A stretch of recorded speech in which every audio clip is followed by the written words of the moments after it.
E muita gente peca nisso até hoje, quando abre uma empresa. Acho que a empresa vai andar sozinha e não vê que são pessoas que fazem a empresa crescer. Elas não olham o resultado, elas olham o caixa. Ah, tem dinheiro na minha conta, eu vendi esse mês. Mas quanto foi o seu lucro? Nos últimos 2 anos, a minha lista não teve nenhum bem. Foi cuidar da saúde e estar mais próximo da família. Então, quando você fala em liderar e passar o pensamento, até o óbvio tem que ser dito o tempo todo. Dentro da operação, antes de tomar uma decisão, sempre tem que ouvir quem está na operação. Você vai tomar uma decisão olhando só de cima também. Na maioria das vezes você vai errar. O Brasil precisa de uma reforma tributária. Sim. Não sei se essa é É a a melhor melhor que ele forma. precisa, mas ele precisa. Se a sua empresa fosse um personagem, qual seria e por quê?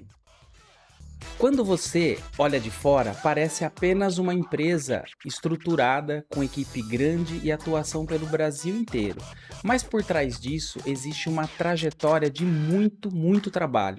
Nosso convidado começou cedo na indústria, passou por retífica, usinagem, expedição, indústria automotiva e área comercial. Até que aos 22 anos ele decidiu abrir seu próprio negócio, ele fundou sua empresa. E hoje, 12 anos depois, a empresa conta com 64 colaboradores e atende os 27 estados do Brasil.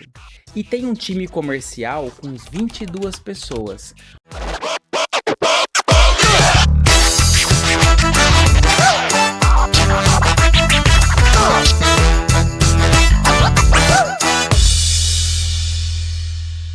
Antes de iniciarmos o nosso episódio de hoje, deixa eu falar rapidamente sobre algo que faz parte da realidade de muitos empresários no Brasil. Muitas empresas trabalham muito, vendem, atendem clientes, movimentam negócio, mas no final do mês o caixa continua apertado. E muitas vezes o problema não está no faturamento, está nos impostos mal estruturados, em parcelamentos que foram feitos sem estratégia ou em dívidas antigas que nunca foram analisadas com profundidade. E é exatamente nisso que a Spaces Redução Tributária atua. Nós ajudamos empresas a entender suas dívidas federais e a analisar possibilidades legais de negociações e construir estratégias para reorganizar toda a situação da empresa. Porque muitas vezes aquilo que parece apenas um problema financeiro, na verdade, é um problema de estratégia. Se você quer entender melhor a situação da sua empresa, aponte o seu celular para o QR Code que está aparecendo aqui na tela e saiba mais. Ou acesse o nosso site spaces.com.br. Agora sim, vamos iniciar o nosso episódio de hoje do Gestão Sem Gravata.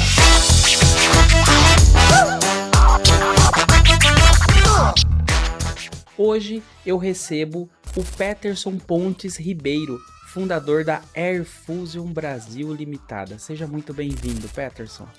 Muito obrigado, Marcelo. Obrigado a todo o público aí que está acompanhando a gente. É um prazer estar aqui com você hoje. E bora pro bate-papo. Vamos embora pro bate-papo. Peterson, já conta o seguinte pra gente. Lá aos 22 anos, você imaginava que você fosse ter um negócio que fosse atender o Brasil todo e tomasse essa proporção? A gente sonha, mas tem que pôr em prática. Não foi fácil, não é fácil ainda, mas a gente sempre imaginou estar entre os 10 players do Brasil. Nossa, que bacana. Então, para a gente começar a contar um pouco da história do Peterson, a gente vai voltar lá no passado.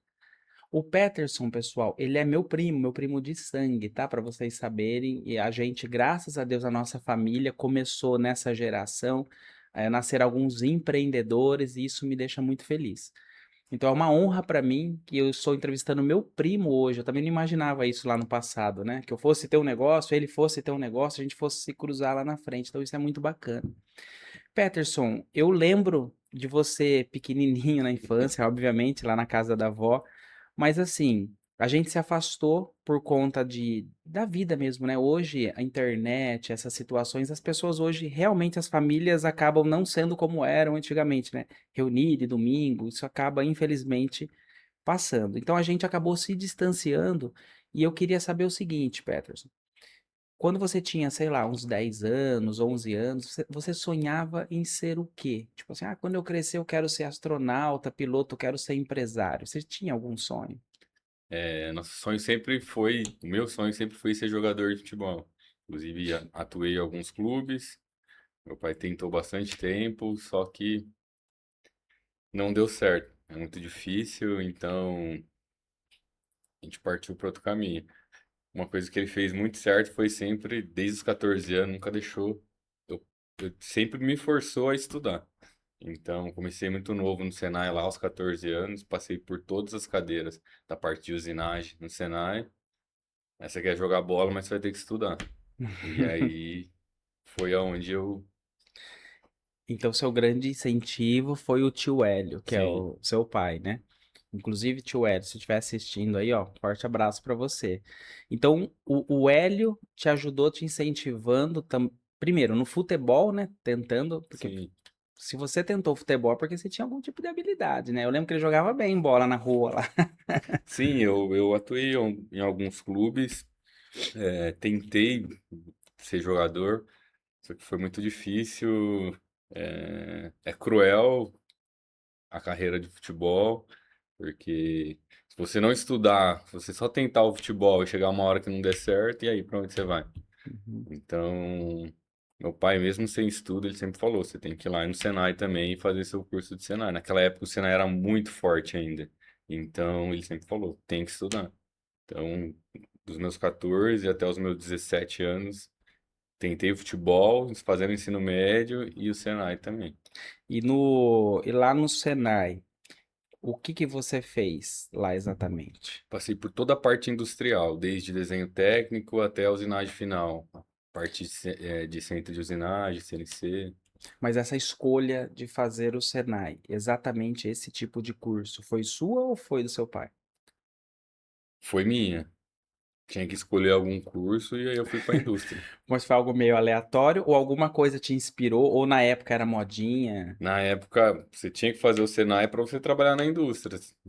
Início de carreira, você Uhum, tinha que seguir. E aí, meu pai sempre falou: vamos fazer usinagem. Aí eu fui para usinagem. entendi. Então, na sua cabeça, assim como também era na minha, de muita gente, imagino, que está assistindo, há um tempo atrás, a gente pensava assim: eu preciso fazer um curso para ser empregado de alguém. Eu preciso aprender alguma coisa, senão a pessoa não me contrata. Como que uma indústria vai te chamar se você não tem um curso, não tem nada, não é verdade? Exatamente. Então, eu acho que da minha sala, da minha época, era você fazer o Senai, depois você fazer Uhum. engenharia mecânica e se tornar engenheiro. Era o que todo mundo imaginava na época e eu acho que grande parte se tornou engenheiro e até hoje está na indústria, atuando como engenheiro mecânico ou engenheiro hoje de Entendi. automação. E depois que você se formou, você já conseguiu fazer algum estágio ou começou a trabalhar? Como que foi esse início? O meu primeiro trabalho foi eu fazia o Senai e trabalhava meio período numa retífica de carro Hum. de um tio de um amigo meu que hoje é dono da retífica. Foi lá meu primeiro emprego dentro da indústria, comecei a ver como que é realmente. Você trabalhava naqueles tornos, tipo CNC? Não, eu ajudava na biela do carro, lavar peça, Ah, entendi. bem na retífica de carro mesmo. Uhum. Depois, nos outros empregos, aí eu fui começar a ver mais torno convencional, torno CNC. Poxa, que bacana. E aí você foi gostando dessa área. Sim, Você se identificou quando você começou a trabalhar, ah, é isso que eu nasci para fazer. sim, com certeza, gente. Eu fui para uma outra usinagem e aí trabalhei na expedição dela, onde recebia peça, mandava peça para tratamento. E aí, nesse meio tempo, surgiu vaga quando faltava alguém para operar um torno CNC e foi onde eu comecei a aprender essa parte de maquinário mesmo, que eu tinha estudado na prática. E você tinha quantos anos nessa época? Mais ou menos 18? 18 Olha. anos. Foi a época que eu servi o tiro de guerra. Ah, então você serviu um ano o tiro Servi um ano e tiro, trabalhando ainda. trabalhando. Olha só.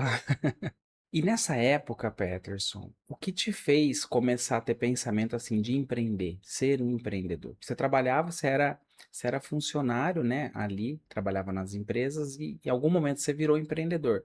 O que fez essa virada de chave, assim, começou a dar o desejo? Que eu acho que o desejo começa primeiro e depois você começa a tentar pôr em prática. Então, como foi esse desejo? O desejo principal, acho que todo mundo que quer ter um negócio é melhorar de vida. Se a gente falasse, a gente tem outros propósitos, mas o propósito principal era melhorar de vida. Você começa a sair, eu já namorava na época, então você queria dar uma condição melhor Uhum. para quem tá junto com você, né? Então, a primeira premissa foi isso. E eu vi uma oportunidade no mercado e falei, vou tentar, Vou arriscar. vamos arriscar. Não, e não só arriscar também. Com 22 anos, eu já tinha passado por 4 empregos. E, e lá atrás você já via que empresas são feitas de pessoas e de processo. E muita gente peca nisso até hoje quando abre uma empresa. Acho que a empresa vai andar sozinha e não vê que são pessoas que fazem a empresa crescer. Entendi. Então, todos os meus colaboradores eu sempre tratei bem, sempre fiz eles crescerem. Eles crescendo, a empresa sempre vai crescer junto. E até hoje é assim. Poxa, que interessante. Então, assim, num primeiro momento, pelo que eu tô entendendo, você namorava, aí você pensou assim, poxa, se eu continuar sendo empregado aí no mercado, eu vou ter meu salário fixo dia 5. Eu queria ter um ganho melhor, eu queria construir patrimônio, enfim, esse foi o primeiro desejo. Aí você começou a observar, né, pelos trabalhos que você passou, realmente, assim, como funciona o mercado, como funciona as negociações, e vi uma oportunidade. Falei, poxa, esses caras estão pecando em alguns detalhes que eu acho que eu conseguiria Sim, suprir e fazer melhor. E aí você falou, vou tentar empreender. E para esse começo, geralmente no começo o empreendedor tem muita dificuldade. Primeiro, ele não tem capital de giro. Quem que abre uma empresa hoje e tem um capital de giro, um caixa, dependendo do negócio, você precisa de pouco capital de giro, mas dependendo do negócio, você precisa financiar ou ter um sócio, enfim. Como foi esse comecinho, as dificuldades, assim, quais foram as principais dificuldades? foi difícil. Não tinha caixa. É, minha mãe me ajudou muito no começo. é, Meu pai me emprestou carro. Minha mãe me emprestou Foi capital um de giro. patrocínio. Quando eu tive meu primeiro funcionário, teve vezes de não ter caixa para pagar. Minha mãe emprestar dinheiro dela para me pagar. E hoje o Danilo tá com a gente até hoje na empresa. Então, muitas das vezes eu tive que pegar dinheiro emprestado para pagar o salário dele lá atrás, porque a empresa não tinha caixa. A gente tinha um sócio, eu tinha um sócio só e tinha um funcionário e não tinha caixa. Era começo. Comprava, vendia o almoço para comprar a janta, Mas você literalmente. alugou uma sala na época, um A salão. gente alugou uma sala de 50 metros quadrados, não tinha muito estoque, não tinha produção, era só uma revenda E mesmo. era você, seu sócio. Era eu, meu sócio e um colaborador. Olha que legal. E explica para quem está assistindo, né, o que é o seu negócio hoje, o que você faz exatamente. E assim, naquela época, você já fazia a mesma coisa que você faz hoje? Ou não? Naquela época você fazia determinadas atividades e hoje alterou um pouco isso. A gente começou fazendo mais serviço do que vendendo peças. A gente montava redes de ar comprimido e vendia uma parte de peça para a indústria. Só que a parte de serviço lá atrás já era difícil você ter uma mão de obra qualificada. Hoje, então, nem se fala. Uhum. Então, a gente começou a vender peça, a gente viu a demanda, começamos a comprar de um importador e vender, até que a gente começou a fazer a nossa primeira importação. E aí, a gente importa da China até hoje e conseguimos criar nossa própria marca, trabalhar em cima dela. E com 4 anos de empresa, a gente comprou uma máquina que foi um torno convencional e uma fresa para produzir nossos próprios cilindros. Como a gente já tinha aquela bagagem, como eu tinha minha bagagem de usinagem lá atrás, serviu muito para isso também. Hoje eu tenho uma usinagem já com 16 colaboradores, a gente presta serviço para a Arfusion, que é a minha empresa principal, mas também a gente vende serviço para terceiros. Hum. Então, essa bagagem de usinagem ajuda até hoje a gente. Então, Me ajuda que entendi. Hoje você tem, então, tipo, dois negócios rolando dentro da sua empresa, né? Você presta serviço para sua própria empresa e também tem a porta aberta para prestar esse tipo de serviço para sim, terceiros. Então, hoje, seu forte é importar peças e revender essas peças para as indústrias que precisam. A deficiência que você supre no mercado é melhorar, de repente, o uso da máquina da pessoa. Você também entra com tecnologia, isso que eu queria entender. é, Você consegue, tipo, analisar uma indústria, as máquinas que elas usam e opinar nessa manutenção, tanto preventiva quanto corretiva. tem as duas partes. Tem a parte que é reposição de peça, então, cara, você tem um pneu lá no seu carro e ele furou, você precisa trocar. Tem um outro pneu, então eu tenho outro cilindro. A gente tem cilindros também que a gente faz personalizado, então o cara vai fabricar uma máquina que invasa essa garrafa de água. Então a gente consegue criar cilindros personalizados para eles também. A gente consegue montar conforme o projeto de engenharia. É o nosso maior foco hoje. A gente tem muitos clientes que fabricam máquinas hoje para a indústria. Aqui injeta garrafa, aqui injeta tampa, injetoras. Então a gente vende os componentes para reposição, mas para fabricante também. Entendi. E presta esse serviço ainda de manutenção ou não? Não, Só revenda a hoje. gente só revende componentes, a gente não presta mais nenhum tipo de serviço, a não ser a usinagem, que aí a gente tem engenharia e a gente usina Ah, peças para outras empresas. entendi. E você vende também para essas empresas que revendem peças, atacadistas ou não? Sim, Vende também. Então, sim. além de você atender, você atende a indústria ou só os atacadistas? A gente atua dentro da indústria, no B2B Uhum. e para as revendas também. Então a gente tem cliente final e tem as revendas. Ah, você tem uma loja de ferramentas e quer colocar uma parte pneumática lá, a gente vende também. Legal. Então, voltando agora lá para o seu começo, né? Então, você alugou a sala, começou ali sem capital de giro, o pai e a mãe ajudando, aquela situação toda. Qual foi, assim, os perrengues piores que você passou? Tirando a pandemia, né? Que todo mundo fala, foi a pandemia. Antes da, teve antes da pandemia, a gente começou em 2014, 2016, a gente teve um impeachment aí e deu uma bagunçada no mercado. Ah, isso foi geral. Dilma. E aí depois, 2018, a gente teve um presidente que ninguém conhecia, também foi coisa nova. Depois, 2020, teve pandemia e foi para todo mundo. Uhum, Agora, perrengue, acho que todo mundo, toda empresa passa, fluxo de uhum, caixa, inadimplência, você não uhum, lá atrás, quando você começa um negócio, você não tem previsibilidade de um fluxo de uhum. caixa futuro, você não sabe nem o que que é um DRE, só sabe comprar e vender. Hoje, depois de 12 anos, faz 5 anos que eu estou com uma consultoria que ajuda muito essa parte financeira, a parte de processo, estruturou toda a empresa. Então, é diferente, mas lá atrás o perrengue era esse mesmo. Era comprar, vender. Às vezes você acha que você está fazendo caixa, mas não tá, porque tem o fluxo de contas a pagar e, e não era estruturado, o que muita gente peca hoje. Eu falo, às vezes a gente comenta num grupos de empresários, num grupo de amigos, que isso tinha que ser matéria de escola lá atrás, e Sim. não é. Educação financeira, tinha que ter aula de empreendedorismo, né? Hoje você sai da escola, você aprende a fazer conta de matemática, português, ética, um monte de coisa que é importante também. Só que eu acredito que é mais importante preparar a pessoa não para a indústria, que a escola hoje prepara as pessoas para geralmente trabalhar, né, para ser empregado, não para empreender. E realmente, o que você falou aí do fluxo de caixa, até hoje eu encontro muitas empresas, eu mesmo passei por isso vários anos, de não conseguir compreender um fluxo de caixa.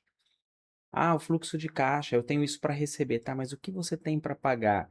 Você está contando com um percentual de inadimplência? Ah, eu não tenho inadimplência. Pô, Hoje você não tem, mas o mercado eu não tinha também uma época. Hoje, infelizmente, eu tenho lá um percentual. E outras pessoas, elas atrasam o pagamento. Atraso de pagamento não é inadimplência. Então a pessoa atrasa 5 dias, 10 dias, pá. E esses atrasos, como que vai descasar o seu fluxo no dia? No mês, legal, eu tenho 100 para entrar, 80 para pagar. Ah, vai dar, vai sobrar 20. Tudo bem, mas essas pessoas que atrasarem já vai desencaixar seu fluxo. Então, realmente, o fluxo de caixa não é algo tão simples, mas também não é algo tão complexo se souber fazer.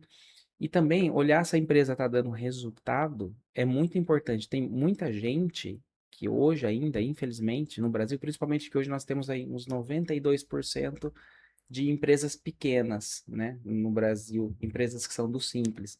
Elas não olham o resultado. Elas olham o caixa. Ah, tem dinheiro na minha conta, eu vendi esse mês. Tá bom, mas você vendeu, mas quanto foi o seu lucro? Então, assim, fica a dica, empreendedor. Se você tem um negócio, é importante você olhar a DRE, assim como o Peterson demorou um pouco para ver. Eu também demorei lá atrás. Então, procura um profissional, né, Peterson, e começa a entender como funciona essa questão. É importante, dois relatórios que eu sempre falo, que é importante ter numa empresa. Vários são importantes, mas esses dois acho que são os primeiros. DRE, para você ver seu resultado, e fluxo de caixa. Porque o fluxo de caixa nada mais é do que acontece no DRE, né? Então você fez venda, você fez compra, isso daí tá parcelado e vai cair depois. E aí você tem que ficar casando esses dois caras. E na minha visão, o que faz o fluxo de caixa dar muito problema no negócio é a pessoa compra, paga tudo à vista e vende tudo parcelado. Aí, por mais que você fature o DRE dê bastante resultado, você vai ter problema de caixa. Então, tudo é questão de modelo de negócio Esse dia também. eu tava conversando com um cliente que ficou inadimplente lá, eu fui entender o que aconteceu, e o cara fez mais ou menos o que você falou aí, só que aí, e pior de tudo, ele começou a adiantar título ainda. Aí se perde. Eu falei, cara, adiantar título é a última coisa que você faz. Princípio básico, compra o mais parcelado possível e receba o mais breve Uhum. possível. A não ser que ele embuta a taxa e consiga, tipo, cartão de crédito, por exemplo. Sim, Ah, eu vou vender à vista, a pessoa não tem dinheiro para me pagar.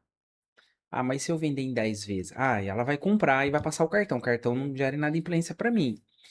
Tá bom, mas e a taxa do cartão? Se ela pagar uma parte dos juros ou a taxa, aí tudo bem, é dinheiro à vista, que você antecipa, faz sentido. Agora, realmente, como você disse, antecipar duplicata, por exemplo, que não é cartão, o que que acontece? Eu já tive problema com isso.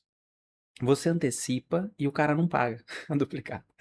Aí você tem um problema. Por quê? Porque você antecipou 10 clientes, por exemplo, 20 clientes, e eles começam a não te pagar. O banco debita da sua conta corrente no mesmo dia, porque o banco não perde, né? sim, O banco debita e aí fica aquele buraco e ainda vem tudo para você. As taxas, né? Que o banco cobra e seu score cai, e aí começa a bola de neve. Agora, quando é cartão, eu já vi gente quebrar por antecipar cartão também. Por quê? Porque tudo que ela vendia, ela antecipava 100% e ela pagava as contas. Tá bom, mas mês que vem eu não tenho nada para receber. Por quê? Porque eu já antecipei e paguei tudo agora. Então é aquela questão da DRE. O resultado, a margem está tão apertada que ela precisa de todo o fluxo para poder conseguir pagar as contas. Então é rever modelo de negócio, enfim, vai longe aqui a discussão, né? exatamente. E tirando então essa situação de caixa, Peterson, eu imagino que lá no começo, quando uma empresa nasce, ela precisa ser conhecida de alguma forma, precisa adquirir uma carteira de clientes. Então, além de você ter que equilibrar os pratos, né, fluxo de caixa, contabilidade, produção, prestação de serviço, pô, eu tenho que fazer publicidade, eu tenho que fazer marketing, eu tenho que construir um brand, uma marca, por quê? Porque as pessoas têm que confiar no meu trabalho para poder indicar. Como que foi essa parte voltada assim de conquistar novos clientes, área comercial, marketing? Como que você começou a conquistar o mercado? No começo, você é financeiro, você é marketing, você monta cilindro, você é E tem que ser vendas, líder ainda. você é líder. Eu estudava, chegava em casa, à noite eu ia fazer o marketing ainda, depois das 10 horas. Então, eu que fiz todos os catálogos na época. Aí eu tinha um blog onde eu criava publicações sobre produtos para a gente conseguir. Naquela época eu já entendi, já tinha estudado um pouco de marketing para mim tentar captar cliente de busca orgânica. Então a gente tinha uma postagem semanal sobre produto. É, Quando a empresa começou a gerar um pouquinho de caixa, eu comecei já com uma agência terceira, e aí a gente começa com um link patrocinado, que já criava landing page lá atrás também. Foi onde conseguia captar dinheiro e telefone, visita, carro na rua. Às vezes estava em São Paulo, outros dias estava em Jundiaí, semana Não inteira, parava. não parava. E a gente, em 12 anos, a gente fala assim, nossa, agora eu vou tirar o pé. E parece que cada dia tá mais corrido. E como separa vida, né? Pessoal, família, fim de semana, à noite, quando você tá nessa pilha do começo, né? Onde você quer ver a coisa acontecer, você acaba se dando, não é nem 100%, eu falo 200% você se dá pro negócio. Você chega em casa à tarde, não sei se você passou por isso. Chega em casa à tarde, a mulher fala, precisa de atenção, né? Filhos, peraí, calma, que eu tô numa pilha, que eu preciso resolver algumas coisas. Aí fim de semana acaba não passeando. Ou você não teve esse tipo de dificuldade, você conseguia separar, falar, não, agora é família, agora é trabalho. Ou teve um momento que você teve que Eu, fazer fa- tudo ao mesmo tempo. eu, eu falo assim, eu sempre comento, tenho uns amigos que são empreendedores também, e vou falar para a câmera também. Se você um dia pensa em ser empreendedor, ter uma empresa, não existe separar. Não tem como. Tem pessoas que falam que consegue separar, mas, cara, é impossível. Ontem mesmo, sexta-feira, eu cheguei e tava resolvendo uma pica no banco. O gerente fez uma cagada e era dia de pagamento, Puxa. e o limite de pagamento da folha, a gente transferiu uns Uhum. funcionários para uma empresa nova e não conseguia e tinha dado o limite. E aí teria que ligar no banco, aumentar o limite para fazer o pagamento. Era quase 10 horas da noite, já tinha chegado o iFood já, minha esposa querendo jantar, eu falei, espera aí que eu tô resolvendo aqui. Então, isso não separa. Às vezes você consegue diminuir. Tem épocas que diminui, tem épocas que você vai querer acelerar o negócio, porque sempre falo com meus amigos dentro da empresa, em reunião, empresa que não está crescendo, ela está morrendo. Todo ano você tem uma taxa de inadimplência, você tem inflação, você tem concorrente nascendo, você tem um governo do lado te puxando. Então, é igual uma planta, você tem que estar regando lá. Tem épocas que você vai crescer menos, você vai focar em rentabilidade, e tem épocas que você tem que acelerar o negócio. Então, não separa. Pelo menos eu não consigo, e com quem eu convivo e Uhum. converso, às vezes a gente tá num churrasco no domingo, e a gente tá falando, "Ô, aconteceu isso na semana, tá falando de trabalho o tempo inteiro. Tem gente que acha que é ruim, não é saudável, mas tá no sangue, não tem o que fazer. Cara, e fica tranquilo que isso aí tá no sangue do empreendedor mesmo. Quem tá assistindo é empreendedor, entende completamente isso. Porque o empreendedor, me corrija se eu estiver errado, hoje ele é uma pessoa solitária, o empreendedor. Por mais que ele tá cercado de pessoas, ele precisa conversar sobre negócios. Às vezes você tá num churrasco, você tá com uma turma diferente. Apesar que é difícil quando você é empreendedor, você tá numa turma diferente, mas enfim, quando você tá numa turma diferente, você quer trocar uma ideia falando sobre negócio, sobre alguma situação, e se só tem pessoa que não tem um negócio, não vive isso, parece que o papo não flui. E assim, eu concordo com o Peterson que a gente não consegue separar muitas vezes, mas é um esforço válido. Eu mesmo já me esforcei várias vezes para conseguir separar isso. E como que a gente separa, né? Que é impossível, né? Tentando delegar o máximo possível, né? Tendo pessoas de confiança, pessoa que consegue fazer aquela função. Porque a gente, o empreendedor, tem, sei lá, 20 funções. Ah, tem que fazer marketing, tem que fazer financeiro, tem que fazer caixa. Peraí, eu tenho um cara top no financeiro, eu tenho um cara top no comercial. Você consegue desligar algumas coisas, você fica num guarda-chuva por cima olhando, mas você consegue desligar algumas coisas, você consegue. Agora, para o pequenininho, que não tem muita gente para contar, quem trabalha aqui? Ah, eu, minha esposa e 2 funcionários. Eu entendo, vai ser difícil desligar mesmo. Agora, conforme você vai montando uma equipe, você consegue se afastar um pouco. Mas não adianta, como ele disse, A tá no gente. sangue. Por mais que você delega, chega no fim de semana, a cabeça, mesmo que a empresa tá tudo bem, você fica pensando em como melhorar um processo. Não, não tem jeito. O Ju tem 8 gestores lá que tomam conta de cada departamento, mas ainda assim você tá dentro. Não tem jeito. Você quer ficar ali, você quer olhar, mesmo delegando, tirando um pé um pouco, que nem Uhum. hoje eu consigo tomar café com a minha família todos os dias, consigo levar minha filha na escola, consigo ir na reunião de pais dela, todas as reuniões, isso eu não abro mão. Uhum. Às vezes eu pego ela, vou buscar ela, vou vou almoçar, Que horas mas chega na empresa e que horas você chega na sua casa à tarde, mais ou menos? hoje eu chego na empresa entre 8, 8:30, tem dia que eu chego às 9. E volto às 6 da tarde, às vezes 6:30, às vezes às 7, porque às vezes eu saio, não abro mão de estar sempre na academia, estar treinando, exercitando, porque também, Faz se a parte. gente não cuidar do corpo, a nossa mente vai fritar, não tem jeito. Então não abro mão de estar sempre em movimento. Você já parou para pensar alguma vez assim, será que eu fiz a escolha certa? Você já teve esse momento de reflexão? Tipo, no meio de um turbilhão de problema, às vezes assim, que nem assim, um jogador de futebol, que a gente falou lá, o Neymar, por exemplo. Às vezes eu penso, será que o cara é feliz? Porque ele é bilionário, tem fama, mas eu acho que a felicidade não tá só em ter dinheiro, ser conhecido. A felicidade está nas coisas simples, né? Você almoçar com a sua filha, você ter um tempo com a sua família. Então, quando eu falo, se você já se pergunta se fez a escolha certa, é assim. Quando você entra num caminho, você olha para o seu futuro, a gente começa a fazer planos, né? Falar, eu quero me aposentar pelo INSS, ou eu quero fazer um fundo, ou eu quero ter uma empresa. O que que eu quero para frente? E a felicidade, eu penso que ela não tem que ser vivida lá na frente. Ah, um dia eu vou ter 3 casas, vou ter isso e vou ser feliz. Peraí, a felicidade tem que acontecer no dia a dia.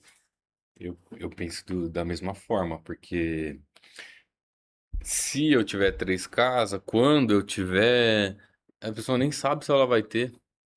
E felicidade pra mim hoje é conseguir tomar o meu café da manhã em casa, é conseguir pegar, vamos sair agora, vamos almoçar em algum lugar todo mundo junto, vamos viajar, ter uma família, ter os 3 filhos que eu sempre sonhei, conseguir dar uma qualidade de vida, colocar a Lorena numa escola legal. Poderia ter, já sonhei em ter vários tipos de carro, mas isso pra mim hoje não. Prefiro sair pra jantar com a família do que ter Uhum, um carro de valor muito alto. Felicidade no simples, em mais ser do que ter. uhum. É isso que eu venho levando. Lá atrás, alguns anos, eu sempre, virada de ano, a gente faz nossos planos de o que que eu vou comprar para o próximo ano, o que que eu vou fazer, para onde eu vou viajar. Nos últimos 2 anos, na minha lista não teve nenhum bem. Então, foi cuidar da saúde e estar mais próximo da família. Poxa, Que cara. é estar junto das crianças e dos meus pais também. Porque, querendo ou não, nossos pais estão envelhecendo, né? Uhum. E aí você vai esperar para cuidar dele quando ele estiver mais velho. É, o tio L tá tudo branquinho já, né? Então, eu penso muito nisso. E hoje, querendo ou não, ele ajuda lá na empresa, tá Uhum. junto, ele aposentou, mas ele tá lá, super feliz que tá ajudando, Poxa, cara. me ajuda em casa, tá mais próximo. Eu acho que a principal coisa, a principal habilidade que o empreendedor tem que ter é uma mentalidade forte, eu acho, né? Acima de tudo. Ah, eu não sou bom com financeiro, eu não sou um bom comercial, que ninguém é bom em tudo, né? Não, não Ah, eu tem sou bom jeito. comercial, sou bom financeiro, entendo de técnica. Não importa, tem que ter um equilíbrio. Eu acho que tem que ter essa mentalidade. Então, você já teve algum momento que você parou e pensou. Geralmente é no momento de crise que a gente pensa isso, né? Quando tá tudo bem. Mas no momento de crise, fala, "Ai, será que eu tô fazendo a coisa certa? Será que isso aqui não tá tomando um rumo que eu vou me perder?" Nossa, tipo assim, um arrependimentozinho. Já aconteceu isso com você nessa jornada? Com certeza acontece até hoje. Às vezes você fala, pô, será que eu deveria ter feito isso? Será que isso aqui tá certo? Vou comprar tudo isso de estoque. Eu tô comprando, tô comprando uma máquina agora, mas será que era essa máquina que eu tinha que comprar agora? Será que precisava realmente desse investimento? Demitir aquela pessoa, será que tá correto? Será que tá correto a empresa tomar essa proporção? Será que eu vou dar conta? É, Eu vou criar uma empresa, vou deixar tudo redondo para vender ela, talvez. Que hoje tá muito na moda, né? Vou criar uma Tá, empresa, na hora que ela chegar no valuation de X exatamente. valor, vou vender, vou aplicar lá e vou aposentar. Então, Esse é o sonho da nova geração de empreendedor, né? exatamente. Mas. O equity, né? É, Falar, eu quero ter uma empresa e quero que ela alcance, sei lá, o valor de 1 bi, por exemplo. Aí eu vendo por 1 bi, invisto esse dinheiro e vou viver da renda, vou curtir com a família, tudo. Só que assim, eu penso, né? A maioria dos empreendedores, quando empreende, geralmente, estou falando a maioria, não todos, é porque gosta do que faz. O padeiro, aquele cheiro de pão, quando ele chega na padaria dele, abre, tira aquilo do cara. Deixa o cara viver com a família, passear, viajar, por mais que ele tenha uma renda. Ele vai ser feliz, será? Ele não se sente útil. Eu acho que a questão de se sentir útil, fazer alguma coisa para a sociedade, né? Eu me sinto muito útil no meu trabalho na Space. Quando eu ajudo um cliente, quando eu vejo que o cara compartilha, manda like, manda um texto falando, cara, você salvou, você fez isso. Cara, isso é inspirador. O dinheiro é bom, só que o que vem antes dele, que é o seu trabalho de alguma forma contribuindo com a sociedade, você se sentindo útil, você tendo aquele horário que você pensa assim: ah, acabei de entrar na empresa, agora eu estou fazendo alguma coisa pelo mundo, né? À tarde, vou embora. É legal isso. Agora, você ficar de férias a vida inteira, Peterson, tá aqui 1 bilhão na sua conta não. rendendo, vai lá para, sei lá, para Emirados Árabes, fica lá, vai conhecer o mundo. É legal? Cara, é enjoativo. Eu falo com minha esposa, eu não consigo ficar, sei lá, uma semana parado, você pegar férias, por exemplo, vai viajar pra Bahia, fica uma semana lá. Ah, é legal tudo. Com 3 dias eu já tô louco, cara, querendo voltar embora. Não, e entre os amigos que são empreendedores, a gente sempre fala, cara, se a gente tivesse essa renda, você vai fazer uma viagem, você tá ali conversando na viagem, falando nada a ver, daqui a pouco você tá fazendo cálculo de quanto aquele lugar ganha, como que poderia melhorar, o que é bom e o que não é, porque tá no sangue, não tem jeito. Você fala, vou abrir um negócio disso ou daquilo. Eu falo, se eu vendesse a empresa hoje, em menos de 3 meses eu já tava com outro negócio pronto. Verdade, Porque cara. está no sangue, não tem Tá no jeito. sangue, a gente fica reparando tanto as coisas boas de outros negócios quanto as falhas, né? Num simples comércio, você já começa a olhar, sabe, putz, essa luz tá escura, nossa, a cara do atendente, olha isso, olha aqui, nossa, olha o preço, tá muito barato, dá para ele vender mais caro, ou tá muito caro, dá para ele vender mais barato. Realmente, você começa a ficar Não, louco. essa febre de academia agora. A gente vem falando entre uns amigos que a gente abriu uma academia faz uns 5, 6 anos. Se tivesse aberto, tinha dado certo. Porque olha aí, todas as academias lotadas. Pós-pandemia, o negócio bombou, velho. E agora a gente vai entrar naquele quadro que você já conhece, né? O quadro Na Lata, onde eu vou fazer aqui 10 perguntas pro Peterson e ele só pode responder sim ou não, não vale outra coisa. Tá preparado, Peterson? Tô, bora. Vamos embora. Então vamos lá, são 10 perguntinhas. A primeira aqui, ó. Você já teve que tomar uma decisão rápida sem ter todas as informações? Sim, Já se sentiu sozinho, mesmo estando rodeado de pessoas na empresa? sim, Já segurou um problema grande sem contar pra ninguém da equipe? sim, Tá tudo sim, ó. Vocês estão vendo, né? Você já sentiu que a responsabilidade da empresa pesa mais do que você imaginava? sim, Já teve que ser forte por fora enquanto por dentro estava cheio de dúvidas? sim, Já percebeu que crescer traz novos problemas que ninguém te contou antes? sim, Já se pegou pensando que ninguém realmente entende o peso de liderar? sim, com certeza. Já teve que tomar uma decisão difícil que afetou pessoas próximas? Sim, Já sentiu que o empreendedor precisa amadurecer mais rápido do que os outros que não empreendem?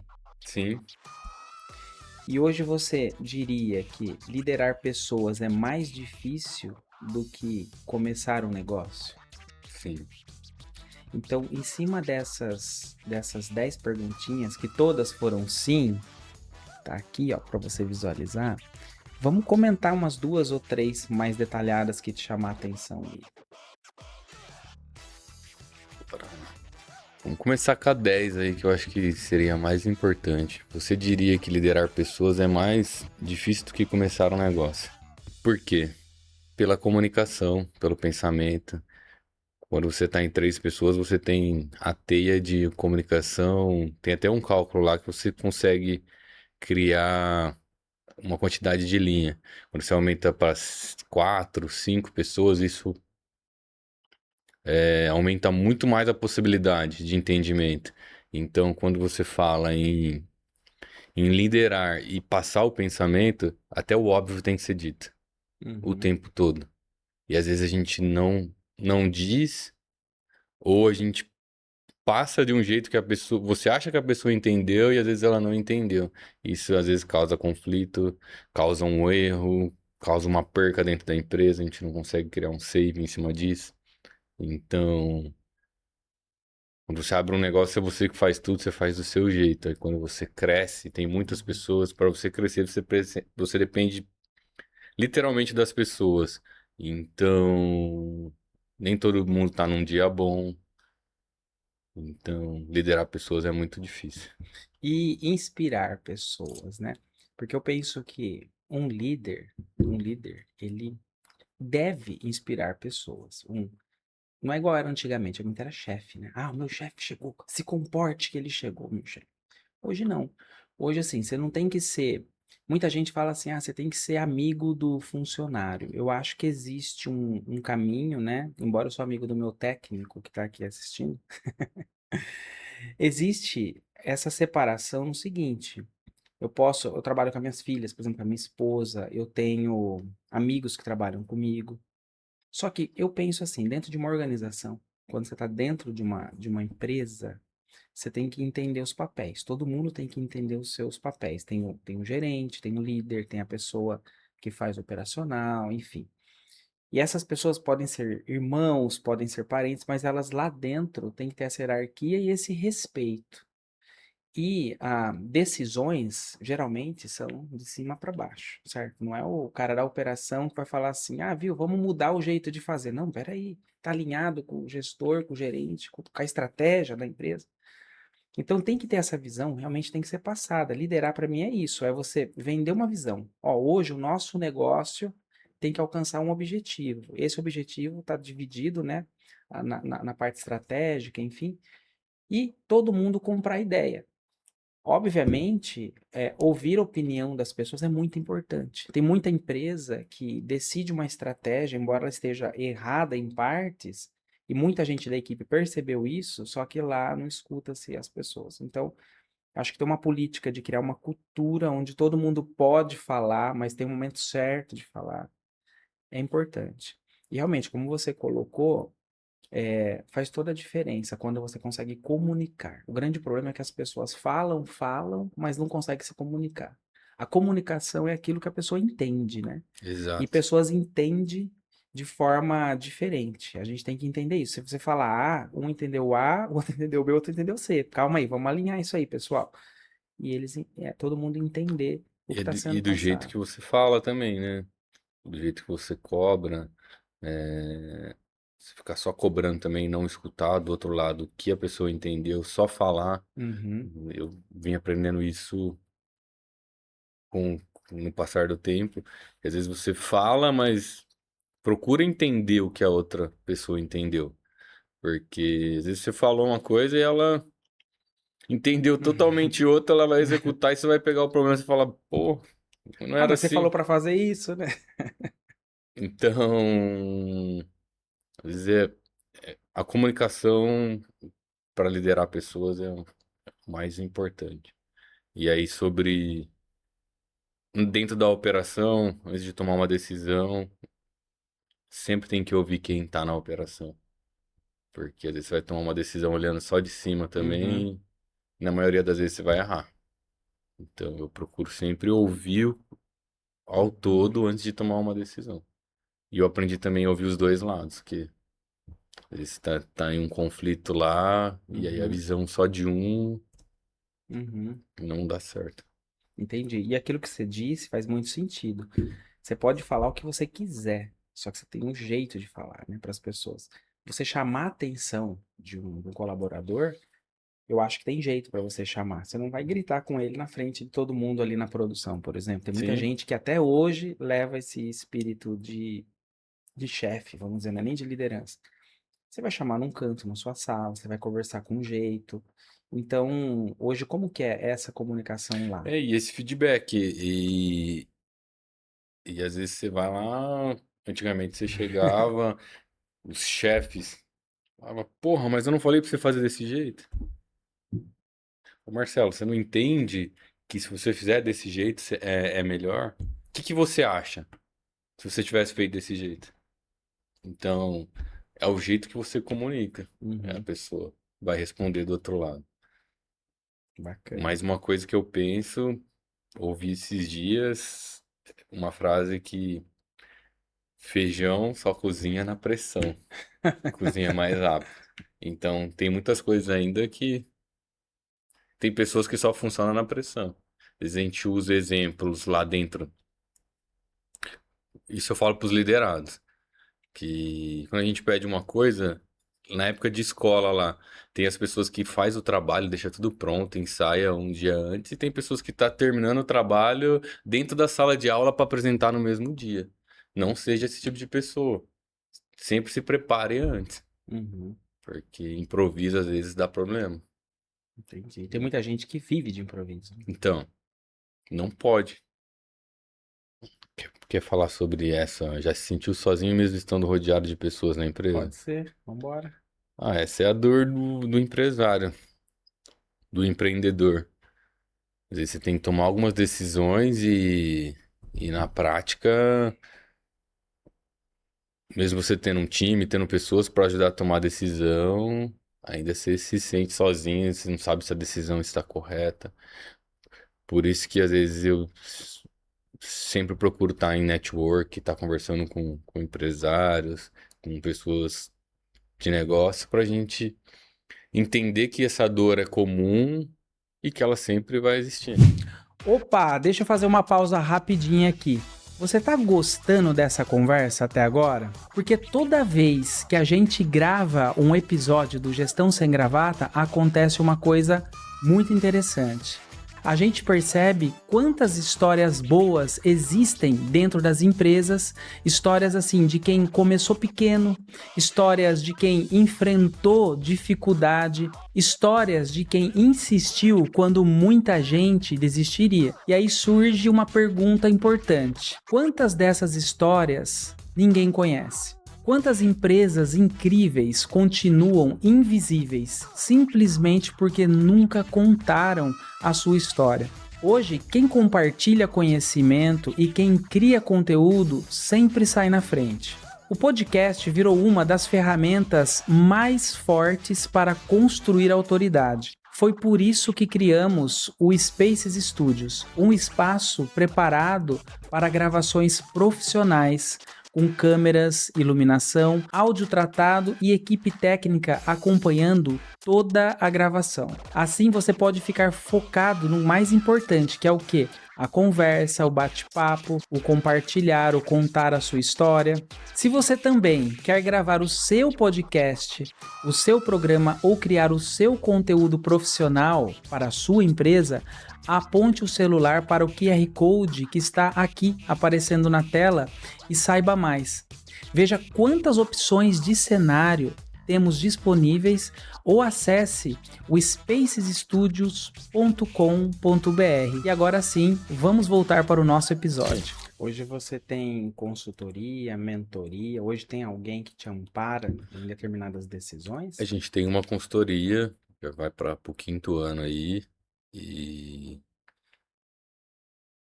muito legal, me ajuda bastante, ajuda a evoluir o time e ajuda a ver o outro lado também, uma pessoa de fora, que está dentro da empresa Uhum. toda semana e ajuda a tomar decisões, porque Não é fácil. não é fácil, não é fácil.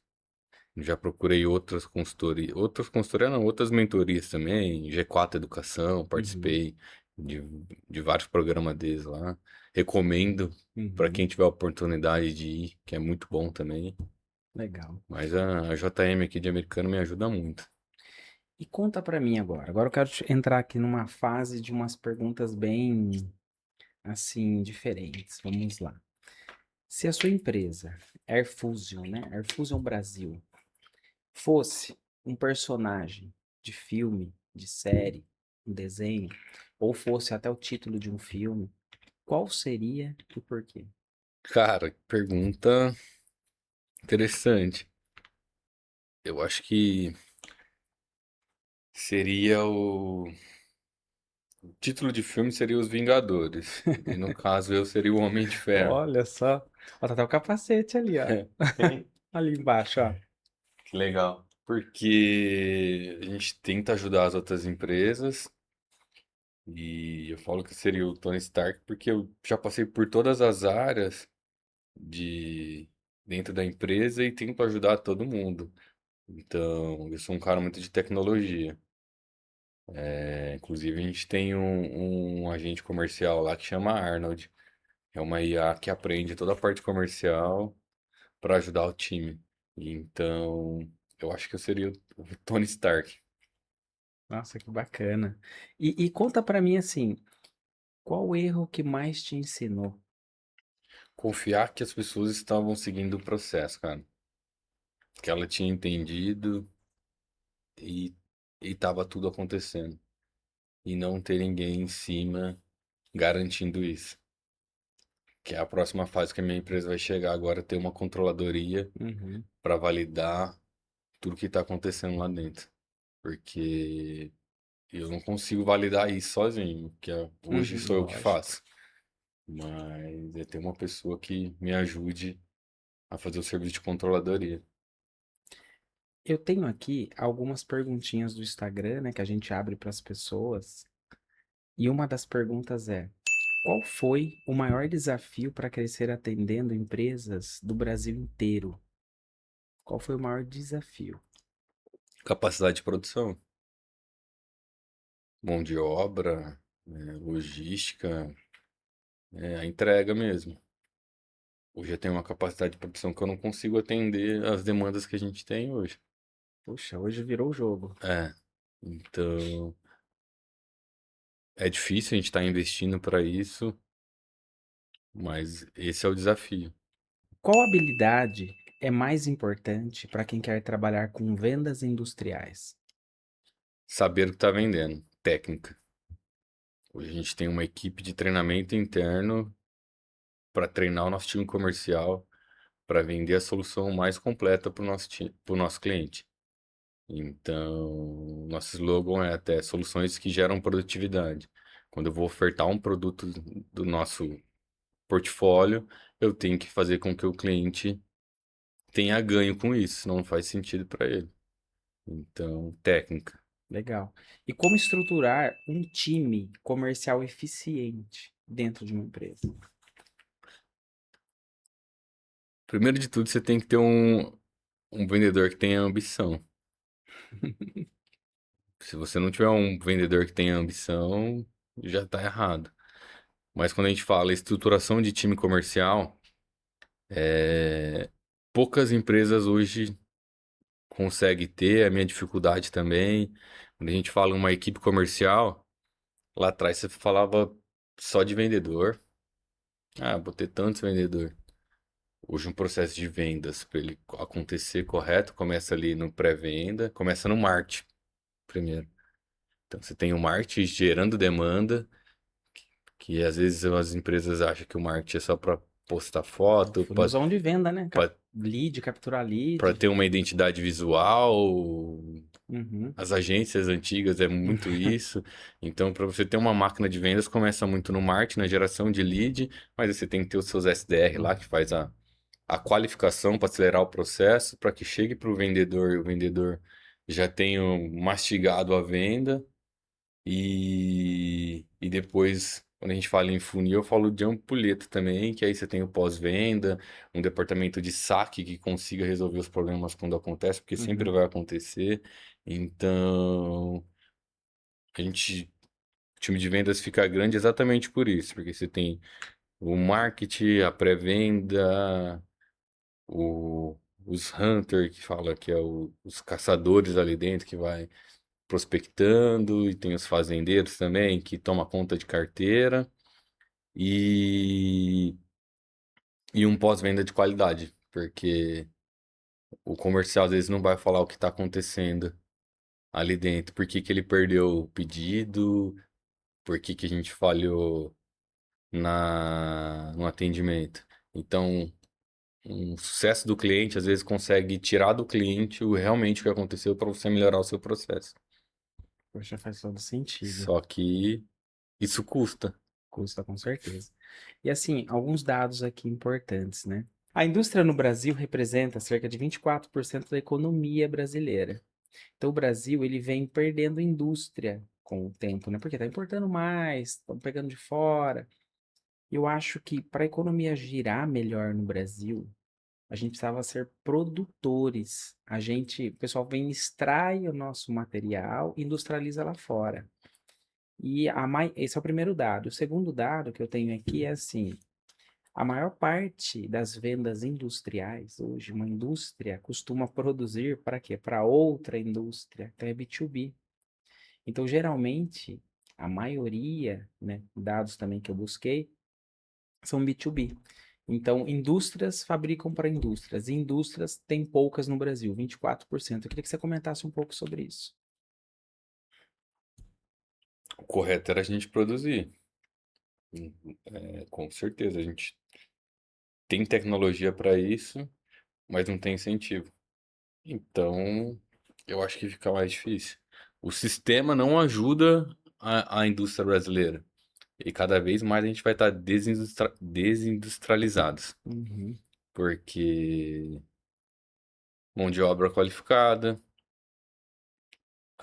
nossa parte tributária. Exatamente, parte tributária. E a parte tributária afeta até na importação, né? Sim, Porque assim, se a importação sobe as tarifas, as taxas, você não consegue melhorar sua tecnologia, que é o sim. que muitas empresas estão sofrendo.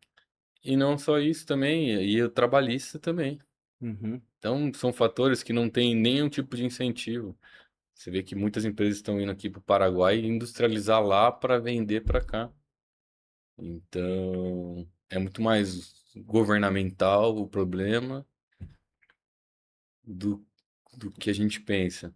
E se não mudar, vai ser cada vez mais. Aí você pega países de primeiro mundo, que nem Estados Unidos, que lá atrás industrializava e desindustrializou e agora está tentando voltar de novo. Cara, é muito difícil. Muito difícil. Mão de obra qualificada. E a geração nova de tecnologia também não quer, né? Você pega Sim. uma pessoa de 18 anos na época nossa que fazia o Senai, hoje você vai lá. A gente passou por um treinamento do Senai agora dentro da empresa e conversando com o consultor lá, ele não consegue formar turma para ter os cursos. Às vezes é de graça e não consegue formar turma. Ninguém quer mais operar uma máquina, quer sentar dentro do escritório e ficar no computador. É difícil, muito difícil. E vai ser o desafio para os próximos anos, mão de obra Então, e qualificada. falando em desafio para os próximos anos, quais são os próximos desafios da sua empresa? Como você se vê daqui a um tempo? O que que tem de próximos passos que você pode, obviamente, compartilhar com a gente? O maior desafio hoje é a parte fiscal, né? A gente passando por uma reforma aí que ninguém sabe o que vai acontecer. Você falou que você é contador. Tudo que você estudou lá atrás não vale mais para nada daqui 2 anos. Você está tendo que estudar tudo de novo. Então, aqueles contadores velhos, mais antigos, falar velhos, não fica feio, mas mais antigos que dominava, com o que começou a estudar agora em 2024 e vai pegar a parte nova, se Uhum. realmente for para frente, que eu acredito que vai mudar tudo. Sim, a reforma tributária de fato vai mudar completamente. Só que assim, vai beneficiar muitas empresas, enquanto outras não. Obviamente, não é uma redução de carga tributária, tá? Vai ser um reequilíbrio, né? Sim, Quem presta serviço vai pagar mais, quem industrializa vai pagar menos, depende da atividade, aí tem uma série de situações. Mas realmente, o Brasil precisa de uma reforma tributária. sim, Não sei se essa é é a a melhor melhor que ele forma. precisa, mas ele precisa. Porque do jeito que tá, não dá para ficar. Pelo menos estão tentando. Eu sempre falo isso. É difícil, é muito complexo você Uhum. mudar. Imagina, dentro da nossa empresa é difícil você mudar um processo. Imagina você mudar um É, um país. país, né? Um país com 27 estados, onde cada estado tem uma Uhum. regra própria para um imposto. Por isso que é gradativo, né? Vai terminar lá em 2030. 2033, né? Bom, então, nós estamos chegando aqui já, gente, no nosso finalzinho. O papo tá bem legal, o papo tá bem bacana. Ô, Petros, eu gostaria que você deixasse uma mensagem final para quem assiste a gente. Primeiramente, eu quero agradecer por ter participado aqui do Gestão Sem Gravata, bem bacana, gostei do lugar e eu queria deixar a mensagem, não desista. Se você começou um negócio, não desista, é difícil, mas se você entende do que você está fazendo, você está resolvendo problemas do seu cliente, não desista que vai dar certo. Mas todo problema é resolvido com vendas, então foque no time comercial, foque em vendas, porque se não tiver vendas, não tem negócio. Eu brinco lá dentro da empresa que a gente tem dois departamentos, o que venda e o que está ajudando a vender. E depois a gente resolve os outros problemas internos. Poxa, que legal, muito bom. Gente, eu gostei muito desse papo. E se você também gostou, eu quero pedir para que você siga o nosso canal, porque toda quinta-feira a gente está aqui às 19 horas. Compartilha com aquele amigo que está começando um negócio, que precisa de ouvir esse papo, que é muito importante. Porque empreender, realmente é como o Peterson disse aqui, é uma vida um pouco solitária. Então a gente procura sempre estar em network, buscando ó, amigos, né, para poder ter conselhos aí. E o nosso programa é justamente isso. Aqui a gente conta a história do empreendedor toda quinta-feira. Então, se você está gostando desse papo, siga o nosso canal. E eu quero aproveitar também para agradecer mais uma vez o Peterson. Peterson, obrigado por ter vindo aqui, por ter se disponibilizado nesse tempo. A gente está aqui, gente, é um sábado de manhã gravando, né? Você está vendo aí na quinta, às 19 horas, mas é um sábado chuvoso, aquela preguicinha, vontade de ficar em casa. Não, e a gente está aqui para fazer programa para você. Então, obrigado mesmo de coração, Peterson. E se você ficou com alguma dúvida, você pode deixar aqui no comentário alguma pergunta, alguma curiosidade, a gente manda para o Peterson, ele responde depois para você. E eu quero agradecer também minha equipe que ficou aqui no sábado de manhã para que você tenha toda essa qualidade aí. Bom, porque no fim das contas, as melhores histórias de empreendedorismo não estão nos palcos, elas estão nos bastidores, são feitas de trabalho, decisão e muita persistência. E aqui a gente gosta de contar essas histórias do jeito que elas realmente são, sem pose, sem filtro e, claro, sem Sem gravata. gravata.